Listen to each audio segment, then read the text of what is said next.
Rain fell over the kingdom of Valemore on the night the healer arrived. Draven Ashcroft, Alpha King of the Northern Pax, stood at the tall windows of his war room, watching lightning split the sky above the mountains. His best warrior, Cade, lay dying 2 floors below, poisoned by a blade during a border skirmish that should never have happened. Every healer in the palace had tried and failed. Draven had begun to accept that he might lose the closest thing he had to a brother. Then the guards brought word of a stranger at the gates. She stood alone in the storm, a small woman wrapped in a gray cloak, her hood pulled low against the rain. She carried no weapons, only a worn leather satchel pressed close to her chest. When the guards asked her business, she said only one sentence. "I heard someone is dying, let me help." Draven almost turned her away. Strangers who appeared out of nowhere during times of crisis were rarely trustworthy, and a king who had buried both parents to betrayal knew better than most how easily trust could be used as a weapon. But desperation has a way of softening even the most guarded hearts, and so he allowed her through the gates, flanked by 4 guards, straight to Cade's chamber. Her name, she said, was Ren. She did not flinch at the sight of the wound, black veins spreading beneath Cade's skin like cracks in glass.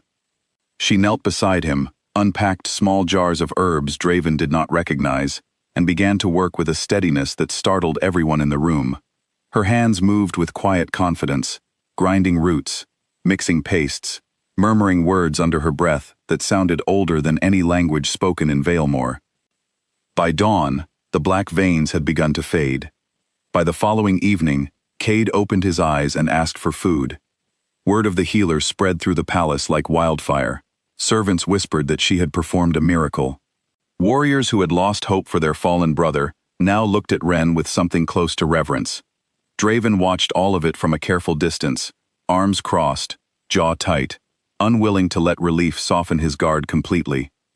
He summoned her to his study the next morning. "Who are you?" he asked. "And where did you learn healing no physician in this kingdom has ever seen?" Ren stood before him with her hands folded, her hood finally lowered to reveal warm brown eyes and dark hair pulled into a simple braid. She did not look away from him, though most in his court struggled to hold his gaze for long. "I learned from someone who raised me," she said carefully. "That is all I can tell you." "That is not an answer. It is the only one I have to give." Draven studied her for a long moment. There was no fear in her posture, only a quiet, guarded steadiness, as though she had spent years learning to give away nothing of herself. It should have irritated him. Instead, it intrigued him more than he wanted to admit. "You will stay in the palace," he said finally, "under guard, until I decide what to do with you." She did not argue. She only nodded, as if she had expected nothing less. In the days that followed, Ren's presence in the palace became impossible to ignore. She treated the wounded from the border conflict, easing pain no ordinary remedy could touch. She sat with sick children in the lower village, when Draven allowed her supervised trips beyond the palace walls, and she never once demanded payment or favor for her work. The more Draven observed her, the less she resembled the threat he had first suspected. But not everyone in Valemore welcomed her. Within 2 weeks, an assassin was caught outside her chamber door, a blade hidden beneath his coat. He confessed under questioning that a rival pack, the Thornwood pack from the Eastern Hills, had learned of her healing gift and wanted her captured, believing such power could be weaponized in the long-standing conflict between the packs. Draven's fury at the attempt was immediate and absolute. He doubled her guard that same night, and against the counsel of his advisors, he made a decision that surprised even himself. He would personally oversee her protection. "You do not need to trouble yourself with this," Ren told him the following morning, when he informed her of his choice. "I am accustomed to watching my own back." "Not anymore," Draven said. "Not while you are within my walls." She studied him carefully, as though trying to read something beneath his words. "Why does this matter so much to you? I am a stranger to you, my lord." Draven did not have a good answer. He only knew that the thought of losing her, the way he had almost lost Cade, unsettled him in a manner he could not fully explain. "You saved my brother's life," he said instead. "That is reason enough." It was not the whole truth, but it was the only truth he was willing to speak aloud. Over the following weeks, Draven found himself spending more time near Ren than duty strictly required. He walked with her through the healing gardens where she gathered herbs. He sat outside her door some nights when reports suggested renewed threats from Thornwood. He watched her work with patience and skill that reminded him less of a stranger and more of someone he had always known, though he could not say why. Ren, for her part, remained careful. She answered his questions about herself with practiced vagueness, always steering conversation back to safer topics like the herbs she used or the villagers she treated. Yet despite her guardedness, something between them began to shift. She laughed more freely around him than she did around anyone else in the palace. She sought him out when she had concerns about patience, when once she might have handled everything alone. And Draven, a man who had spent years building walls around his heart after the betrayal that took his parents, found those walls quietly eroding in her presence. He told himself it was simply gratitude, respect for her skill. Nothing more. He was wrong. The truth arrived on a day neither of them expected. Thornwood scouts had been spotted near the southern village, and Draven led a small unit to investigate, bringing Ren along at her own insistence, since injuries were likely and her skills might be needed. The scouting mission turned into an ambush. Thornwood warriors, far more numerous than reported, attacked the village at dusk, setting fire to homes and scattering the villagers in panic. In the chaos, Ren spotted a child trapped beneath a collapsed support beam near a burning house. Without hesitation, she ran toward the flames, while Draven's warriors were still engaging the attackers elsewhere. Draven saw her the moment she moved and broke away from the fight, sprinting after her, fear gripping his chest in a way battle itself had never managed to do. She reached the child first, straining to lift the beam enough to pull him free. A falling piece of burning wood caught her arm, tearing through her sleeve and scoring a shallow but painful wound across her skin. She cried out, but did not let go, pulling the child to safety, just as Draven arrived to help clear the rest of the debris. It was only after the danger passed, after the child was safely returned to his sobbing mother, that Draven noticed it. Ren's torn sleeve had fallen away from her wrist, revealing a mark she had clearly spent years hiding beneath fabric and careful movement. It was a pattern of interlocking lines, delicate as lace, dark as ink against her pale skin. Draven's breath caught in his throat. He had seen that mark only once before, etched into an old tapestry in the palace archives, a piece of Ashcroft royal history passed down through generations. The tapestry told the story of the first Alpha King, and the healer who became his mate, bonded not by choice or arrangement, but by fate itself, marked by a symbol said to appear only on the one true match for an Ashcroft heir. He had always believed the legend was exactly that, a legend. A story told to children, nothing more. Yet here it was, plain and undeniable, on the wrist of the woman who had walked into his life uninvited and reshaped everything he thought he understood about trust. "Ren," he said quietly, his voice rough, "your wrist."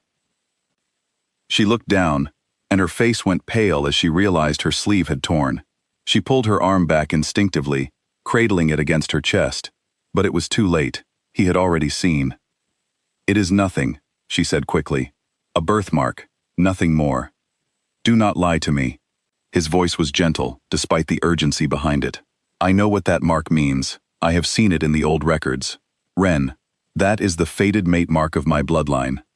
She said nothing for a long moment, her eyes glistening with something between fear and exhaustion, as though a burden she had carried alone for years had finally been set down. "I did not want this," she whispered. "I did not ask for this." "Tell me the truth," Draven said. "All of it, please." And so, sitting amid the smoke and wreckage of the village they had just saved, Ren finally told him everything. Her true family had belonged to an old healing bloodline, one connected distantly to the very pack now attacking Valemor's borders. Years ago, internal conflict within Thornwood had turned violent, and her family, seen as too closely tied to old alliances with the Ashcroft line, had been slaughtered in a single night. Ren, only a child then, had survived only because a wandering healer had found her hidden in the woods and raised her in secret, teaching her everything she knew and warning her never to reveal her lineage or the mark on her wrist. for fear it would draw the same violence that had claimed her family. She had wandered from place to place ever since, healing where she could, never staying long enough to be discovered, never allowing herself to trust or be known, until word reached her of a warrior dying in Valemore, and something inside her, some pull she could not explain, told her she needed to go. "I did not know about the mark's meaning," she admitted. "Not fully. I only knew it made me different, and different was dangerous." Draven reached for her uninjured hand, holding it carefully, the storm of emotions in his chest finally settling into something clear and certain. "You are not dangerous," he said. "You are exactly what this kingdom needs. What I need." Word of the mark could not be contained for long. Within days, Thornwood learned of Wren's lineage and her connection to the Ashcroft throne through fate's own mark, and rather than retreat, they escalated their efforts, believing that capturing her would give them leverage over Draven and destabilize his rule entirely.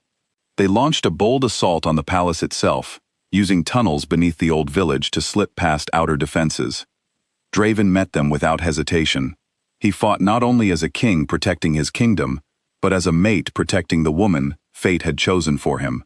And something about that certainty made him faster, sharper, more determined than he had ever been in battle before.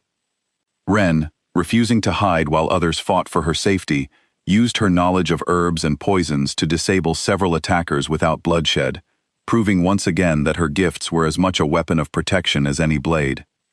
By the time the sun rose, Thornwood's forces had retreated, their plan shattered, their leverage lost. Draven found Wren afterward in the healing gardens, exhausted but unharmed, tending to the wounded from the night's battle. He knelt beside her without a word, taking her marked wrist gently in his hand.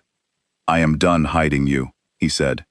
"And I am done pretending I do not feel what I feel." "Draven," she started, uncertainty flickering across her face, "my bloodline brought war to your doorstep once already. Your bloodline did not attack my kingdom. Fear and greed did. I will not let old wounds decide your worth, or mine." He tightened his hold on her hand gently. "You saved my brother. You saved a child from fire. You saved me from a life I did not realize was empty until you walked into it. Let me protect you, not out of duty, but because I choose to. Because fate already chose you, and I am simply catching up." Tears slipped down Wren's cheeks, the walls she had built over years of hiding finally giving way completely. "I have never had a home," she whispered. "Not really." "You do now," Draven said. "Here, with me." In the weeks that followed, Draven stood before his gathered packs and formally declared Wren his fated mate, sharing the truth of her lineage and her survival with a kingdom that listened in stunned silence before erupting into cheers of acceptance. Old grudges tied to bloodlines and past betrayals were laid to rest as Draven made clear that healing, not vengeance, would define the future of his rule. Wren, once a wanderer with no place to call her own, became not only the future queen of Valemore, but its most beloved healer, her gift finally free to flourish without fear of persecution. And Draven, the guarded king who had once trusted no one beyond his inner circle, discovered that the mysterious woman he had sworn only to protect had, in truth, saved him in every way that mattered. The mark on her wrist, once a secret hidden beneath careful sleeves, became a symbol of hope throughout the kingdom, proof that even the deepest wounds of the past could heal, and that fate, however long delayed, always finds its way home.